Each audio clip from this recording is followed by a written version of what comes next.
Entrevista na Mirante News.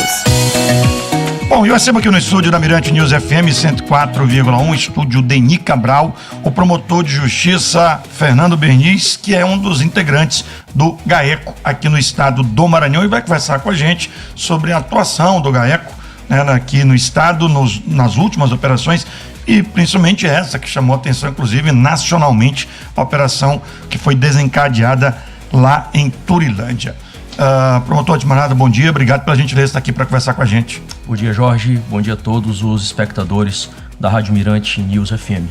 Eu queria que a gente pudesse falar logo dessa operação, a Operação Tântalo, né, que chamou muita atenção, por tudo, né, volume, pessoas envolvidas, muitos políticos envolvidos. Como é que se deu o início dessas investigações? Bom, essa Operação Tântalo 2, essa que nós deflagramos agora no dia 22 de dezembro, próximo passado, ela foi um consectário lógico da Operação Tântalo 1, que foi deflagrada em fevereiro deste ano. Nós instauramos um procedimento investigatório criminal no âmbito do GAECO, sob a presidência do Procurador-Geral de Justiça, que é o promotor natural em casos quando há pessoas com foro por prerrogativa de função, como era o caso específico da Operação Tântalo, que envolvia o chefe do Executivo Municipal. E nós detectamos, através de relatórios de inteligência financeira e informações, que licitações especificamente relacionadas a um posto chamado Posto Turi foram fraudadas e que o combustível efetivamente não foi adquirido. E, além disso, nos chamou a atenção o volume de combustível adquirido. E aí nós pegamos esse ponto e demos um start na investigação. Para que nós pudéssemos entender o que motivou essa licitação fraudada e essa quantidade de combustível que nos chamou a atenção. Nós, utilizando, obviamente, as bases que todos nós temos acesso, nós analisamos a quantidade de carros efetivamente cadastrados no município de Turilândia para receber essa quantidade de combustível. E o que nos chamou a atenção no ano de 2022, que nós fizemos um corte de investigação do ano de 2021 até 2025. Então nós pegamos o ano de 2022, tinha apenas 9 carros. Para esse volume de combustível. E daí nós temos um laboratório contra a lavagem de dinheiro no nosso Ministério Público e pleiteamos para que os nossos analistas fizessem uma análise primeiro dessa licitação, que entendíamos que, de plano, que ela estava fadada a um insucesso, que tinha algo errado, e também para que eles fizessem para nós um comparativo desses combustíveis. E o que nos chamou a atenção, através do nosso analista,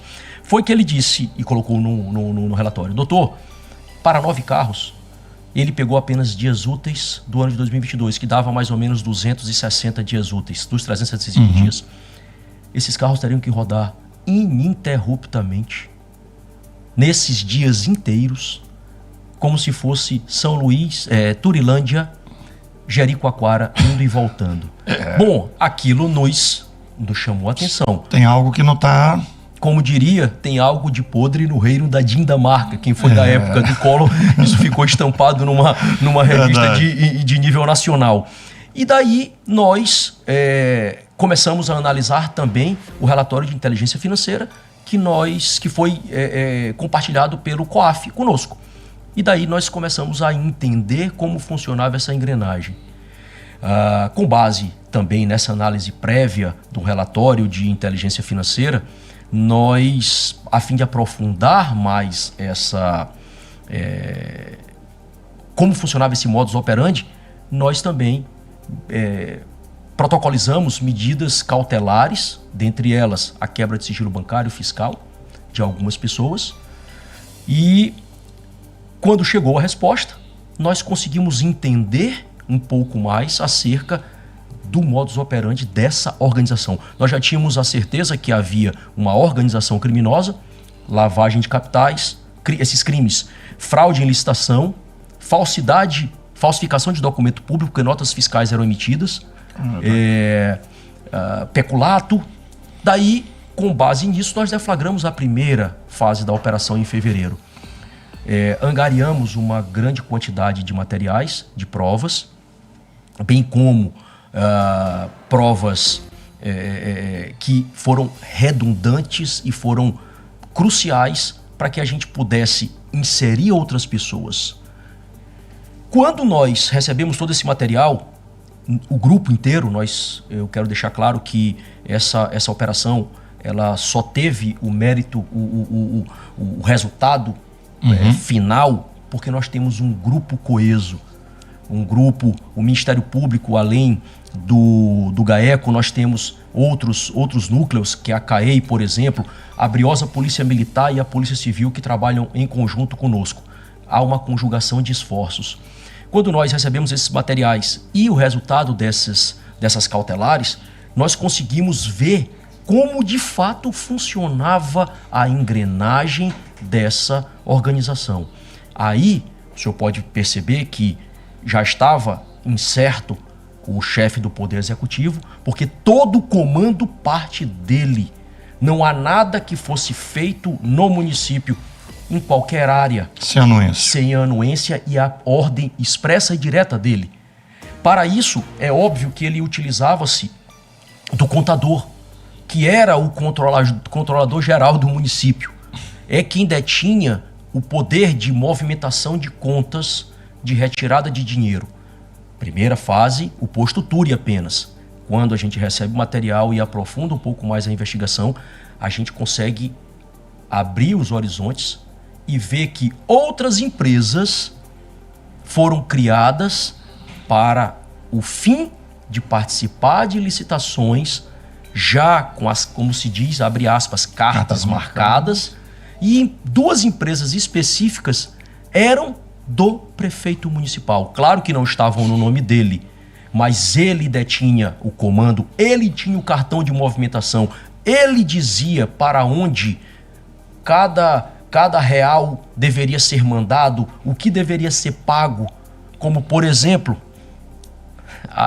Houve essa história de pagar a faculdade com o cartão da prefeitura? Com o cartão da empresa. Da empresa. Veja, a empresa participava da licitação, ganhava, o dinheiro da prefeitura era pago para a empresa. E a empresa utilizava para custear despesas pessoais do chefe do executivo, da primeira-dama, da ex-vice-prefeita, para pagar débitos de campanha eleitoral. Quando detectamos que a presença de um agiota que emprestava uma grande quantidade de dinheiro para movimentação, enfim, a gente teve a possibilidade de descortinar um pouco mais essa organização criminosa de dentro. Fernando, nesse intervalo de fevereiro, da primeira para segunda, deu uma cessada ou as coisas só diminuíram, mas continuaram acontecendo? Eu digo que não diminuíram, continuaram acontecendo. Mesmo depois da operação? Sim, mesmo depois da operação. A primeira fase em fevereiro... Jorge, eu acho que o grande problema que a gente vive hoje é o que um pensador e um autor americano que ganhou o Prêmio Nobel da Economia, professor de Harvard, chamado Gerhard Becker, que escreveu a teoria econômica do crime. Ele transformou o que a gente estuda no curso de Direito, né, todos os pensadores do direito, a gente se debate sobre a teoria de crime, ele escreveu uma fórmula. E eu posso resumir tudo aqui com a seguinte expressão: sensação da impunidade. Todas as pessoas que cometem crimes, sabendo que estão cometendo crimes, como é o caso, nós não estamos falando aqui de pessoas que criminosos eventuais, ou que não sabiam, estavam sob um domínio de forte emoção, sob torpor. Não, fez algo pontual, né? Foi de forma livre e consciente, é o que a gente chama de doloso. E reiteradas vezes, né? Sim, foi colocado, você misturou o público com o privado, você simplesmente achou que aquele valor que você estava saindo dos cofres públicos e entrando na sua conta era seu. Um povo cada vez mais pobre, uma cidade que necessita de toda sorte acompanhei a matéria que foi feita em nível nacional, que foi veiculado a uma entrevista de uma senhora que disse que foi ao hospital e só tinha apenas dipirona, né?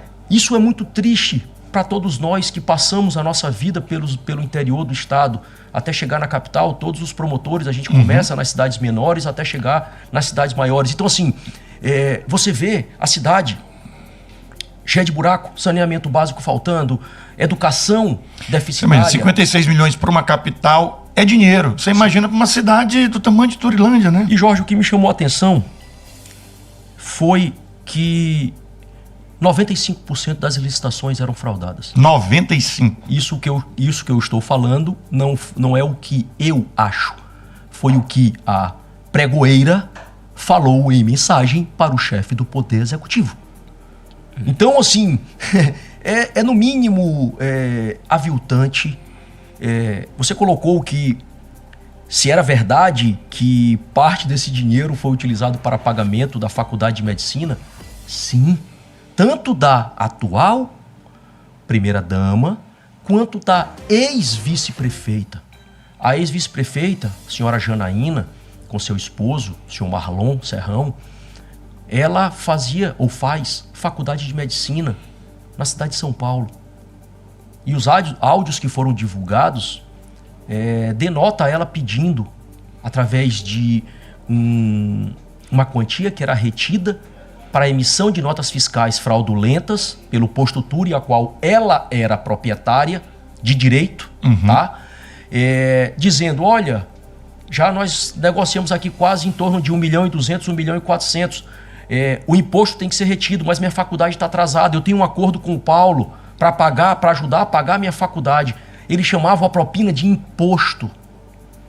Então, assim, a faculdade de medicina dela era paga, a faculdade de medicina da senhora Eva era paga com o dinheiro de uma das empresas, a escola dos filhos do prefeito aqui na capital do estado eram pagos com dinheiro de uma dessas empresas. Então, enfim, parece-me que a corrupção no município ela estava entranhada de uma forma umbilical. Pois é, isso que eu lhe perguntar, doutor Fernando, o senhor já tinha acompanhado uma situação tão grave assim? Porque é o prefeito, é o vice, é a ex-vice, todos os vereadores, hoje que todos estão de tornozeleira eletrônica, quer dizer, virou até motivo de chacota. Como é que tá a tua tornozeleira? Tá boa, a minha tá... Sabe? Não, é uma coisa tão escandalosa. Você já tinha visto isso, um envolvimento tão forte de uma classe política como aconteceu lá em Turilândia? Não, Jorge. Primeira vez que todos nós que trabalhamos no GAECO se deparamos com essa situação.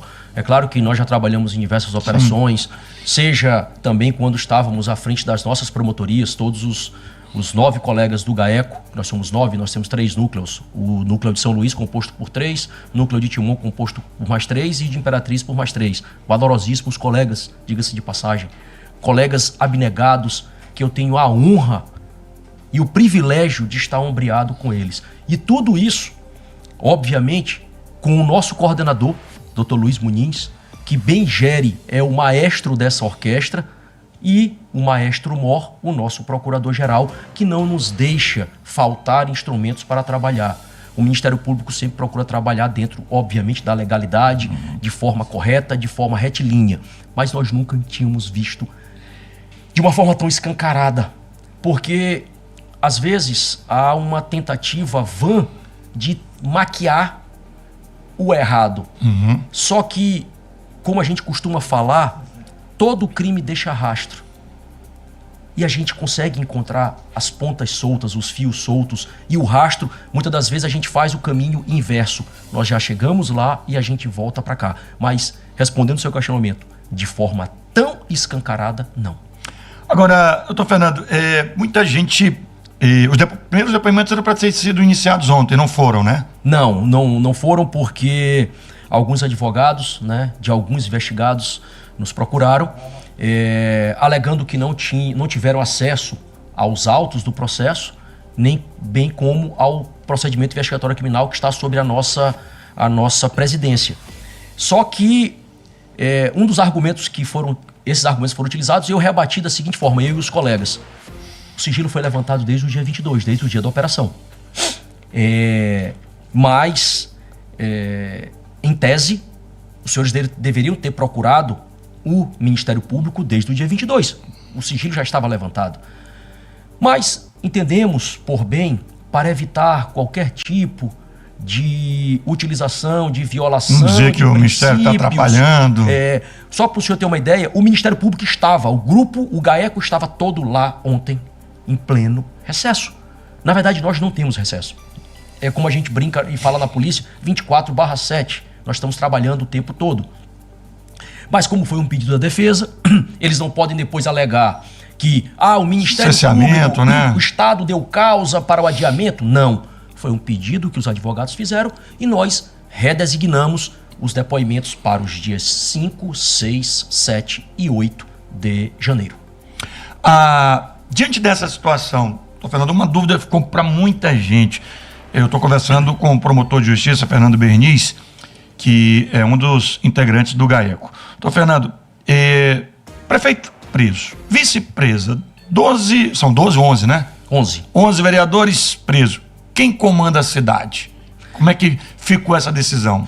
Jorge, quando a gente se deparou com essa situação em que é surreal, né? O poder legislativo todo inserido também na omissão de fiscalização, nos crimes de peculato, nos crimes de lavagem de capitais e nos crimes de organização criminosa, bem como o chefe do executivo, a vice-prefeita e demais pessoas, mas eu vou me cingir aos poderes da República, nós pensamos o seguinte: o que fazer agora?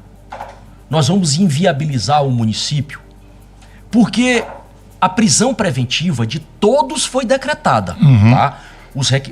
Eu gosto de... Excelente pergunta sua, que eu acho que me dá a condição de explicar um pouco melhor, com mais detalhes. A prisão preventiva do chefe do executivo e da vice-prefeita, ela foi decretada e eles estão cumprindo essa prisão preventiva no complexo prisional porque eles estão afastados das funções. Certo. A prisão preventiva dos vereadores também foi decretada. Só que ela foi convertida em prisão domiciliar com a utilização do monitoramento eletrônico. Eles não foram afastados das suas funções. Por que não foram afastados? Porque nós entendemos, eles não participaram da fraude da licitação.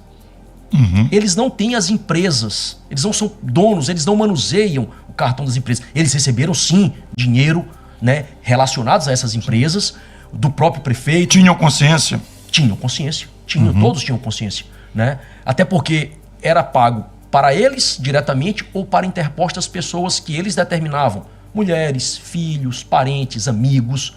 E nós precisávamos deixar que o município continuasse caminhando.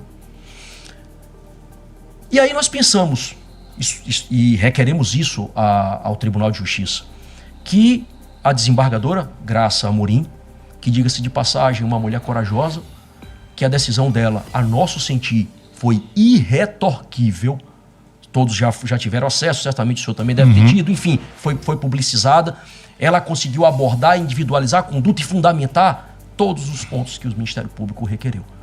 Então, nós pensamos não afastá-los, porque nós precisávamos alçar alguém para a administração pública municipal, que obviamente, pela linha sucessória, nós temos o princípio do paralelismo, que às vezes é difícil você conseguir entender, principalmente para quem não é da área. Eu vou tentar falar de uma forma bem simples. Nas 3 esferas, federal, estadual e municipal, quando há uma vacância que seja temporária do cargo de presidente e vice-presidente, vai o presidente o presidente do Senado, depois o presidente da Câmara e, por último, o presidente do Supremo Tribunal Federal. Não, na realidade, acho que é o presidente da Câmara e depois do Senado. Quando nós temos no Estado, nós temos o governador, o vice, o presidente da Assembleia e o presidente do Tribunal de Justiça. E nós somos nos socorrer, obviamente, na Constituição Estadual. Ela é silente. E nós somos na lei orgânica do município de Turilândia. Ela também é silente. Se fosse seguir esse paralelismo, seria prefeito, vice-prefeito, presidente da Câmara e juiz de direito. Só que ela é silente. E eu disse, bom, a gente não pode exigir que o juiz assuma o município de Turilândia. Então, vamos deixar esses vereadores, não afastá-los. Eles estão, não podem se comunicar entre eles. Há algumas medidas cautelares que foram determinadas pela desembargadora Graça. O monitoramento eletrônico. E eles podem sim continuar exercendo a sua vereança, mas só podem sair de casa para a sessão da Câmara Municipal previamente determinada para isso. Qualquer outro compromisso, eles não podem sair da sua residência. Nós apenas mudamos o local de cumprimento dessa prisão preventiva. Estão presos em casa. Algumas pessoas estão presas no complexo e eles estão presos em casa.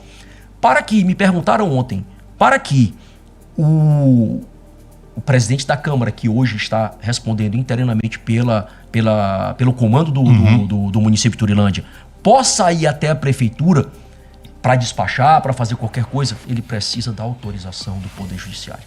Então, assim, essa foi a lógica que nós utilizamos e foi acatada pelo Poder Judiciário para que o município não ficasse acéfalo. Senão a gente estaria realmente num caos administrativo. E tem mais. A desembargadora, de forma bem percussiente e bem inteligente e de uma forma muito, muito correta a nosso sentir, ela, no penúltimo parágrafo da decisão, ela determinou que o Procurador-Geral de Justiça do Estado do Maranhão fosse notificado dessa decisão para que ele, que tem a atribuição para tal, analisasse se os requisitos autorizadores de uma intervenção estadual estariam presentes para que, se fosse o caso, ele manejasse a ação interventiva. Então, assim, perceba que... Até isso ela permitiu a vocês, olha, se vocês verem que não tem jeito... Perfeitamente. Coloque o interventor. Isso é atribuição do nosso Procurador-Geral, doutor Danilo, que certamente já está se debruçando sobre isso e está analisando todos os requisitos que estabelece a nossa legislação acerca da intervenção. Diante disso, eles têm algum receio de que o crime possa continuar ou sem a presença do prefeito, da vice, que seriam assim, os cabeças dessa organização criminosa, o crime cessa nesse primeiro momento? Eu acredito que, em relação a este fato que nós estamos apurando, eu acho que dá uma cessada. Por quê? Porque as empresas as quais participavam de licitações fraudulentas e recebiam por parte do município de Turilândia, a desembargadora determinou a suspensão do pagamento. Boa. Então, nós pedimos isso. Então, ora, se o escoamento do dinheiro estava para essas empresas, nós tentamos estancar essa sangria. Como é que a gente estanca a sangria? Pedindo e requerendo que fosse determinado a suspensão dos pagamentos. Então, assim, nós acreditamos que por esse caminho aqui, acho que não. Tá? Não vai ter mais recurso público. Então, se não tem mais recurso público, dizer que... As empresas suspensas... Dizer que a gente está com salvo-conduto? Não seria, eu não falaria isso. Até porque também o Ministério Público, eu não posso trabalhar, nós não podemos trabalhar com prospecção. A gente trabalha com fato que aconteceu e nós vamos apurar a responsabilização caso haja. A parte de Minority Report, a gente tentar ver lá na frente, é um pouco complicado, até porque a gente teria que fazer um juízo de valor muito grande acerca de algo que pode ou não acontecer. Eram quantas empresas? Só tem de cabeça? 5 empresas. 5 empresas. Sendo das 5 empresas, 2 empresas que o prefeito especificamente movimentava. Que tinham controle? Sim. A empresa Climatec e a empresa Luminere. O volume é esse, a expectativa, né, que vocês têm desse levantamento de algo em torno de 56 milhões? Preliminar, que eu acredito que seja bem maior. Isso é só preliminar. Isso, Jorge, nós fizemos, por óbvio, um corte num período de 2021 a 2025. Por óbvio, somente com verbas, com atribuição do Ministério Público Estadual. Entendi. Nós não estamos trabalhando porque não temos atribuição e a desembargadora não teria competência para falar nada sobre verba federal. Pode ainda ter ocorrido... Sim. Isso aí, os órgãos de controle nas suas respectivas searas também devem analisar. Até porque o start foi dado, né? Até porque nós pedimos o compartilhamento para todos esses órgãos de controle, CGU, CGE, TCU, TCE, MPF, PF, tudo foi determinado pela desembargadora Graça Amorim. São 8h59, eu cumpro um rápido intervalo e eu volto para a gente continuar conversando com o promotor de justiça, o doutor Fernando Berniz, que é integrante do GAECO, aqui no Ponto Final. ZYR 138, Rádio Mirante News FM 104,1. 40 kW de potência. Estúdio na Avenida Ana Jansen 200. São Francisco, São Luís, Maranhão. Ponto Final na Mirante News FM. Oferecimento SEAP Brasil, fortalecendo pessoas e negócios. E Original Lip Motor, venha viver o futuro hoje. Hora certa Revemar. Pensou em seminovos, pensou em Revemar. WhatsApp 992450526. 8h59. Chegou dezembro e na Revemar Seminovos é tempo de conquistar o seu próximo carro com condições imperdíveis. Aqui você encontra uma seleção de carros seminovos revisados e com procedência. Um time pronto para te atender com a transparência, rapidez e a confiança que só a Revemar entrega. As melhores condições para você fechar o melhor negócio. Pensou em seminovos? Pensou em Revemar. Avenida dos Holandeses, número 10, Calhau, ao lado da Tropical Nissan. Todo novo dia carrega uma chance de recomeçar, de fazer diferente, de colocar um sonho para rodar, um projeto para caminhar, uma vida para florescer. O SEAP Brasil acredita em você, no seu talento, na sua coragem, na sua força de fazer acontecer. O compromisso de desenvolver não é só um trabalho, é nossa missão. Visite nosso Instagram, @SEAP Brasil, fortalecendo pessoas e negócios. Chegou a nova era na Original. Lip Motor C10 BEV 100% elétrico por R$ 189.990. São 5 anos de isenção de IPVA, taxas a partir de 0%, carregador Wallbox grátis e voucher de instalação de R$ 1.300. Quer potência e economia? Conheça o C10 Heavy Ultra híbrido por R$ 199.990. Também com taxa a partir de 0%. Lip Motor Original. A nova era já começou. Original Lip Motor. Venha viver o futuro hoje. Desacelere, seu bem maior é a vida. Venha viver o maior e melhor Réveillon da sua vida. No Rio Poti Hotel Resort. De frente pro mar, com uma super festa. Vai ter queima de fogos, open bar, open food, espaço kids e grandes atrações. DJ Hazuki, Marabloco e Banda Argumento. Garanta já o seu ingresso na bilheteria digital. Informações 98 70 22 80 68. Pode estourar o champanhe que 2026 promete aqui no Réveillon do Rio Poti Hotel. Fribal, especialistas em carne, informa a temperatura. 27 graus. Tem na Fribal. Ofertas especiais Fribal. Paleta suína resfriada e pernil suíno resfriado R$17,99. Carré suíno resfriado R$17,99. Costela suína resfriada R$21,99. Colchão mole resfriado R$39,99. Linguiça toscana suína R$19,99. Cupim B R$34,99. Tem na grelha, na panela, tem no forno, no espetinho, carne boa a gente tem na Fribal. Tem na Fribal, tem na Fribal.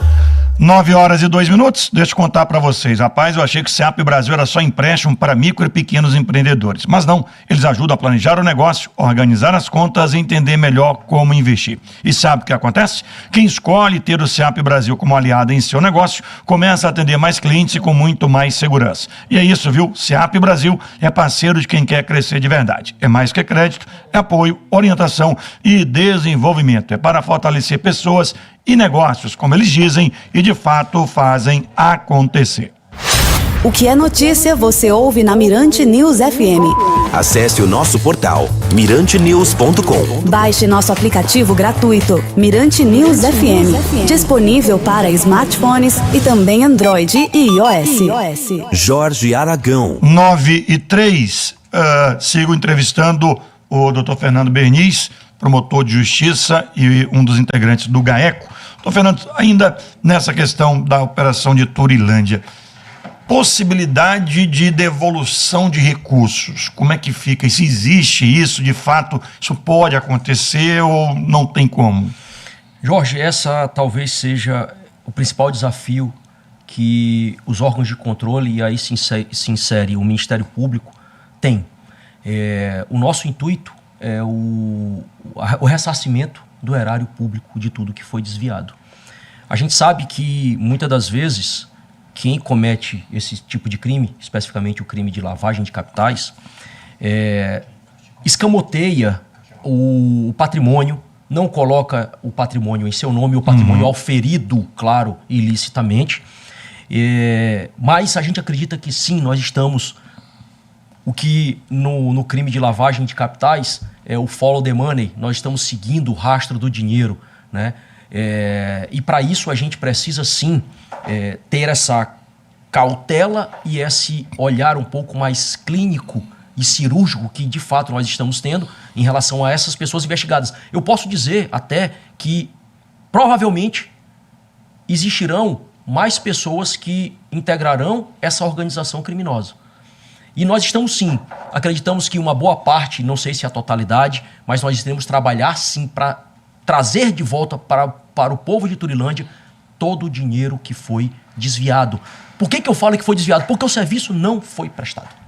Se o serviço tivesse sido prestado, ou tivesse sido prestado a menor, eu diria, nós vamos tentar ressarcir o que faltou. Só que o que eu estou falando é que o serviço não foi prestado. Houve um desvio integral.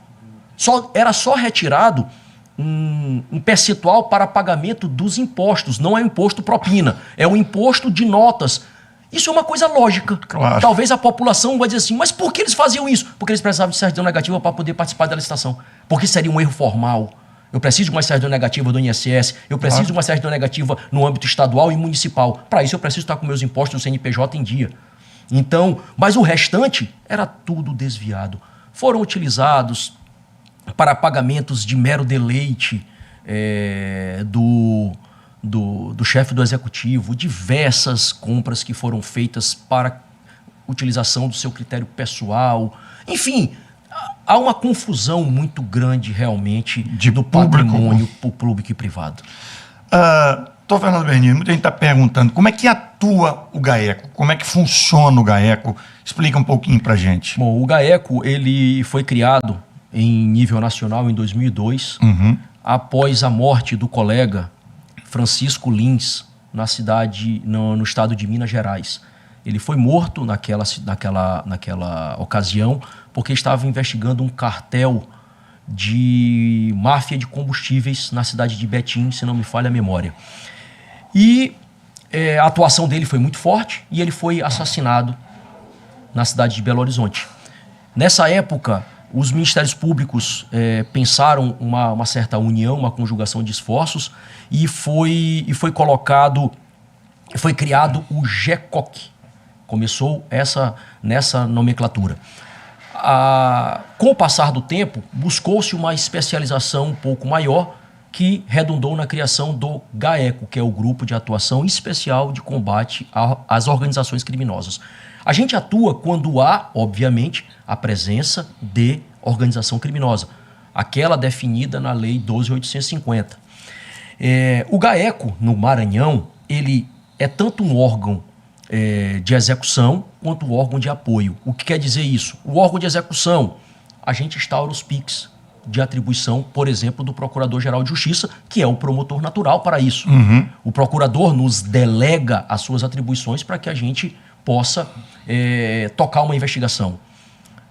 Quando se fala de apoio, o colega promotor natural está atuando em determinado fato e visualiza que há uma organização criminosa por trás daquilo, porque cada um dos promotores de justiça, valorosíssimos colegas do estado do Maranhão, todos eles, detectam organização criminosa, eles têm atribuição para impulsionar a sua investigação, o seu procedimento investigatório criminal. Mas muitas das vezes alguns colegas nos convidam, nos solicitam para trabalhar junto com eles, em apoio. A presidência do procedimento continua com o colega naquela comarca onde ele está. Então a gente tem essas duas frentes de atuação, seja um órgão de execução, seja um órgão de apoio. E aí, como órgão de execução, a gente dá a tônica da nossa investigação. No nosso caso, sempre é o grupo.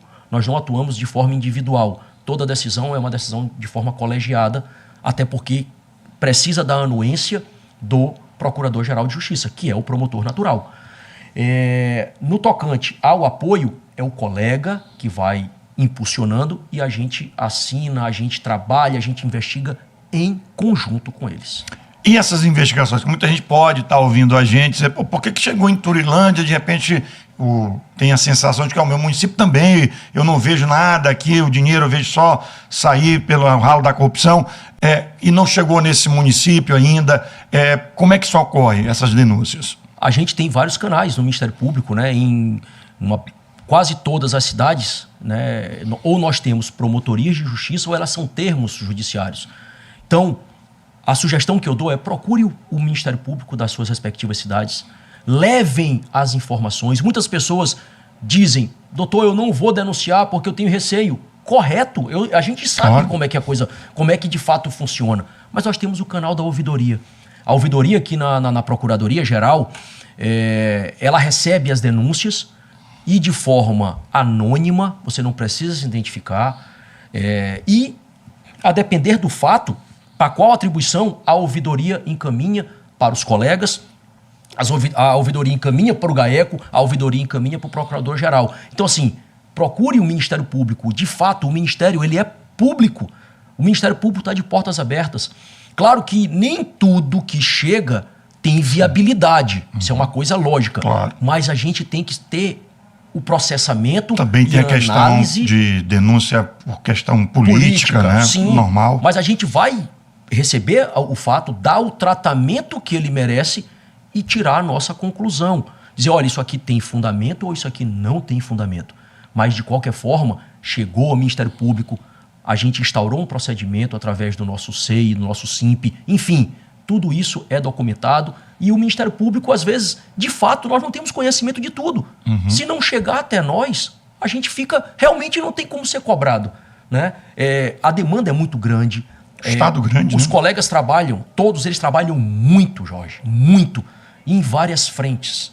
Então, tem coisas que pode passar despercebido, mas se a população exercendo também o seu controle, porque às vezes é muito fácil a gente apenas empurrar para as instituições. Perfeito. A gente quer, para lutar o bom combate, diversas pessoas que estejam ombreadas conosco. E nós temos 99,99% das pessoas são maravilhosas. São pessoas que estão sedentas por qualidade do seu serviço, por um governo probo, por algo que vá reverter em prol da população. Não é ele, é a população. Então, assim, leve ao conhecimento do Ministério Público, seja através dos promotores de justiça, seja através do e-mail, seja através da ouvidoria, do telefone, enfim, a gente tem vários canais. O senhor tem, assim, noção e tem esperança, talvez não seja obviamente esse o objetivo, mas de que uma ação como essa, além de todo o bem que faz para um município, principalmente se a gente conseguir, primeiro estancar a sangria e depois conseguir devolver recursos para o município, mas o impacto que isso pode causar em outros municípios, nem falo, porque saiu no Fantástico, em todo o Brasil. Pelo amor de Deus, eu não posso continuar fazendo esse tipo de coisa porque tem gente que está trabalhando em prol de fazer com que esse tipo de gente vá para a cadeia. Isso vocês têm essa noção? Jorge, a consequência, a gente acredita sim, e a esperança, ela permeia assim, o nosso coração. A gente entende e roga a Deus que a gente tenha um estado, municípios, no nosso caso, o estado do Maranhão, um estado mais coeso, um estado que busque a melhoria dos seus concidadãos e que essa ação ela tenha um efeito inibitório. A nosso sentir, ela rompeu um paradigma. A desembargadora Graça, ela rompeu um paradigma. Né? Nós temos um Tribunal de Justiça composto de desembargadores e desembargadoras valorosíssimos. Nós temos um Poder Judiciário do Estado do Maranhão composto de juízes e juízas que trabalham muito em prol dessa justiça.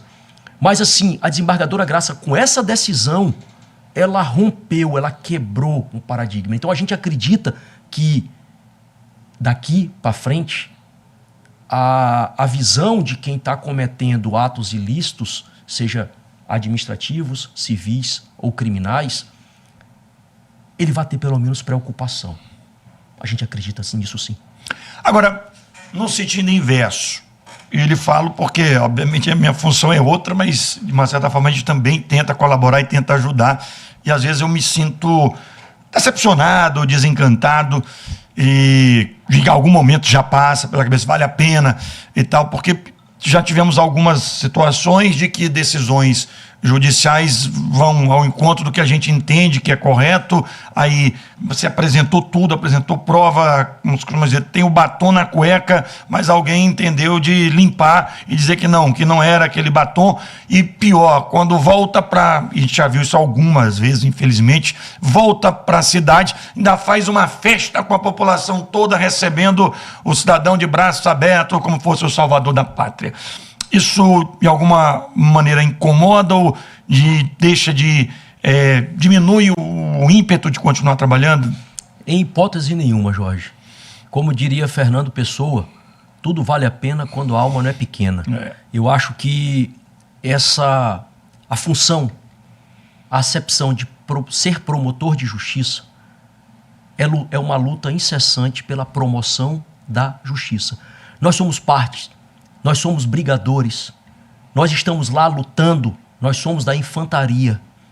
Nós não somos, nós não fazemos parte de um núcleo elitizado, nós fazemos parte da infantaria, Jorge. A luta, a gente sai todos os dias para um bom combate, dentro da legalidade, dentro dos princípios mais básicos do direito, prezando principalmente pela presunção de inocência. Mas o Ministério Público, o ser promotor de justiça é abnegação. Ser promotor de justiça é, para mim, uma dádiva.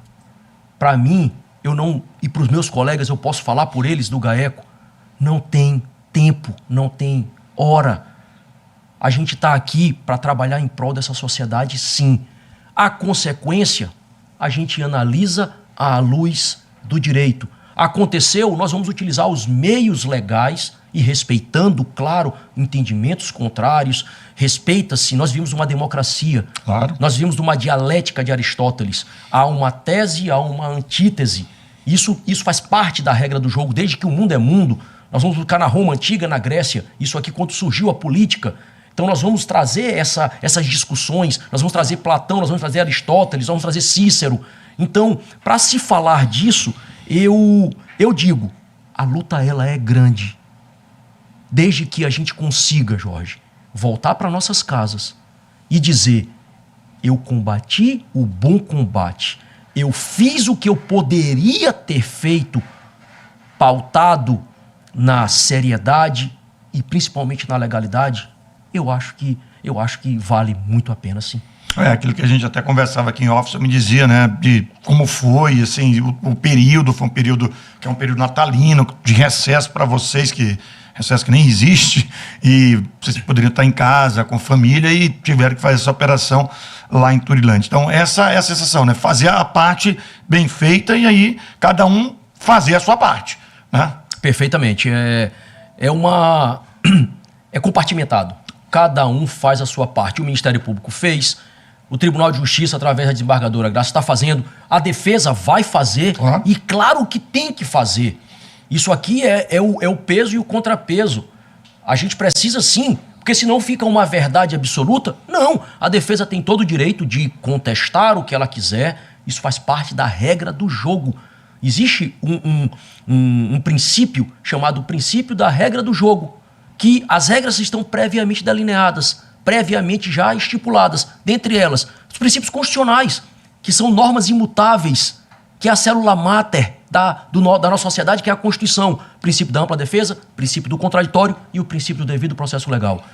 O Ministério Público tem plena convicção de que tudo o que foi feito dentro da legalidade, tanto é que foi chancelado de forma preliminar, claro, pelo Poder Judiciário, pela desembargadora Graça Amorim, e está tudo aí.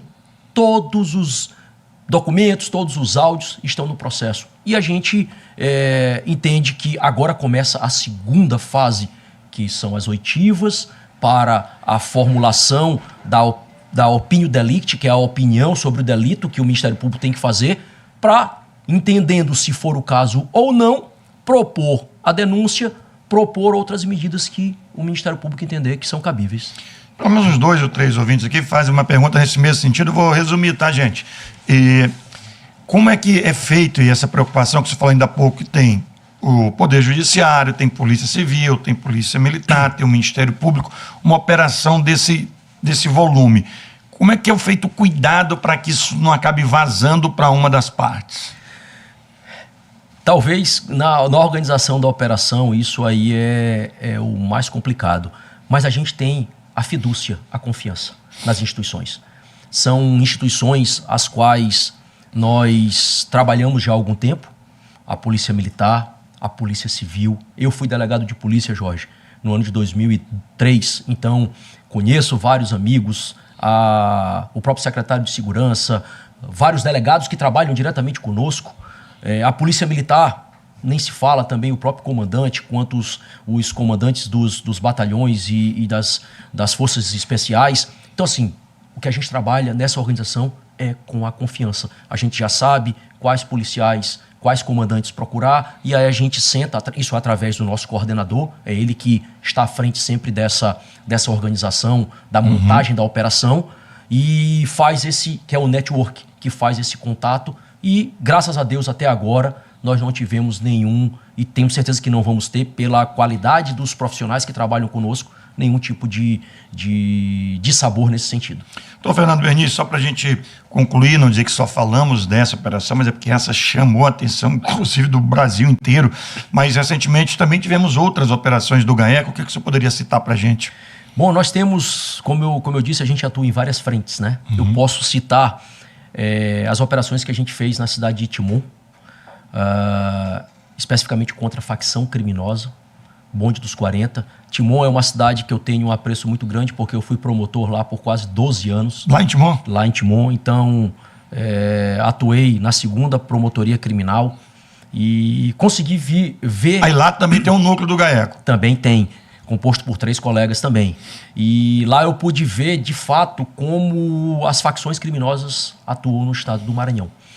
Principalmente pela divisa Maranhão-Piauí. Nós atuamos lá muito forte, os colegas atuam muito forte na parte de facções, né? Nós atuamos também na cidade de Viana, há 2 anos atrás, em apoio à doutora Isabelle, uma operação Descomando, que também buscou enfrentar o Comando Vermelho naquela localidade.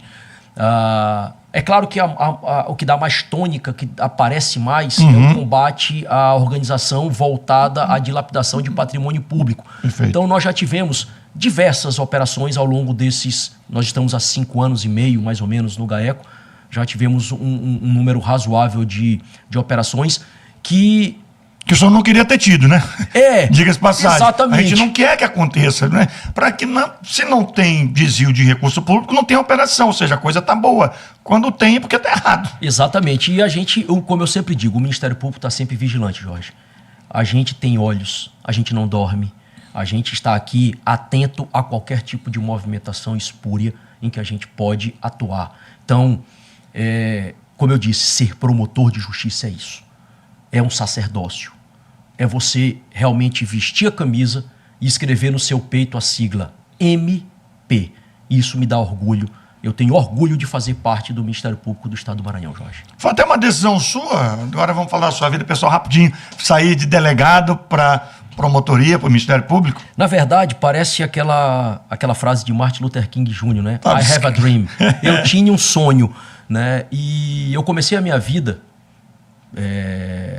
não querendo fazer direito, mas o direito acabou me pegando por conta do meu pai, que é da área jurídica, não é nem promotor, nem juiz, é advogado, mas tive a sorte de ter grandes mestres do Ministério Público que foram meus professores. E eu tive sorte de passar num seletivo e ser estagiário do Ministério Público do Estado do Maranhão. E eu brincava que eu carregava processo, carregava pasta e ficava à noite... às vezes até mais tarde, no gabinete do promotor, fazendo processo. E só que aquilo me foi foi muito válido, principalmente para o meu concurso e para a minha vida profissional.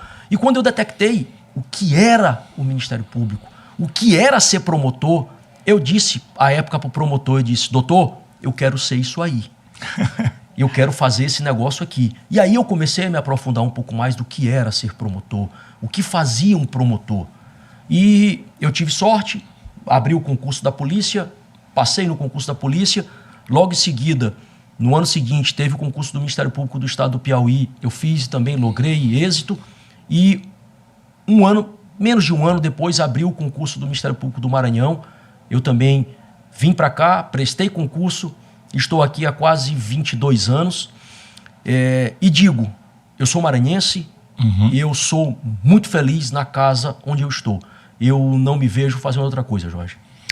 Doutor Fernando Berniz, queria lhe agradecer você ter vindo aqui conversar com a gente, parabenizar e leve esse parabéns a todos do Ministério Público, né, doutor Danilo e toda a equipe, né, porque, como a gente falou agora há pouco, a gente queria que não tivesse, a gente não queria que essa entrevista nem tivesse acontecido, a gente queria que em Turilândia, por exemplo, esses 56 milhões tivessem sido empregados na infraestrutura, na educação, na saúde, não tinha apenas de pirona, mas, enfim, se alguém faz, tem algo errado, tem alguém para corrigir. E ainda bem que a gente tem o Ministério Público e um Ministério Público atuante. É o que a gente espera, que a gente torce. Então, queria lhe agradecer por ter vindo, desejar aproveitar logo, feliz ano novo, parabenizar pelo trabalho, que o senhor continue com toda a equipe do MP, sendo o olho da sociedade, fazendo essa parte, esse papel importante de fiscalizar, que é o que a gente sempre torce, para que não aconteça, mas quando acontecer, tem que ter alguém lá. Jorge, muito obrigado pelo convite, né? Na verdade, o Ministério Público fica lisonjeado de estar aqui com você e com todos os espectadores. Como você bem colocou, é o nosso grupo e o nosso procurador-geral. Todos os méritos a ele e ao grupo. E tenho certeza, o Ministério Público, ele está atento. O GAECO está atento.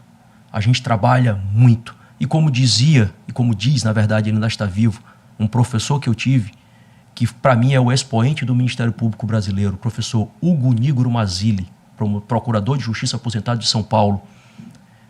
O promotor de justiça é o advogado da sociedade. Tenha certeza, você e todos os ouvintes de todo o estado do Maranhão, confiem no Ministério Público, confiem no promotor de justiça. Nós estamos aqui pagos por vocês. Nós somos servidores públicos. Nós estamos sempre prontos para atuar. E eu, mais uma vez, agradeço também, desejo um feliz 2026 para você e para todos os ouvintes, que a gente consiga ter um Estado melhor, com menos, não vou dizer que a gente vai acabar, claro, porque não seria utopia, mas que a gente tenha um Estado com menos desvio, com menos corrupção e que a população seja agraciada com o que tem que ser feito, com o dinheiro público retornando para a melhoria da sua qualidade de vida. Muito obrigado. Eu que agradeço. Conversei com o promotor de justiça, doutor Fernando Berniz, integrante do GAECO aqui do estado do Maranhão. São 9h28 na capital. Ponto final na Mirante News FM. Oferecimento SEAP Brasil, fortalecendo pessoas e negócios. E Original Lip Motor.